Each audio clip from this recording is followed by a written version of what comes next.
এরম করে বাঁধাকপি কোনোদিন খেয়েছেন? না খেয়ে থাকলে এক্ষুনি বাজার থেকে বাঁধাকপি নিয়ে এসে এইভাবে রান্না করতে শুরু করুন।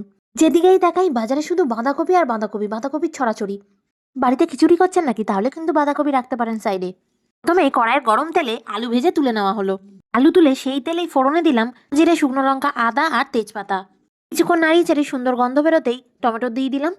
এদিকে রোজের মশলাগুলোও দিয়ে দিন। বাটিতে হলুদ, লঙ্কা, জিরে, ধনে গুলে দিয়ে দিন।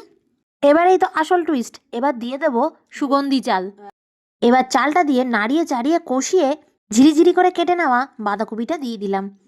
এবার ভালো করে নাড়িয়ে নিন, উতুল পুতুল করে সব কিছুর সাথে মিশিয়ে নিন।